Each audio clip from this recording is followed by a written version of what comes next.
How to fix Epic Games launcher setup Wizard ended prematurely. Hey guys, welcome back to this YouTube channel.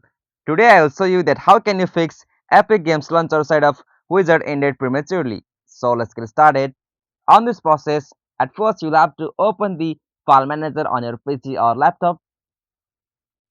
Alright, so after you open the file manager, you'll have to just open the Epic Games setup file. So from here, you'll have to just open the setup file. So it will be on your program file. So simply you have to check the program files on your D drive or C drive. So simply you have to check it program files, and now from here you can easily find the Epic Games launcher from here. So after you find the Epic Games launcher, you'll have to just delete that folder from here, and now from there you'll have to just again download the Epic Games launcher setup wizard file on your PC or laptop, and after that you'll have to just again try to install or set up the Apex game launcher on your Windows or PC, and after that you'll be able to fix that problem in your laptop or PC. So this is the easiest and simplest method.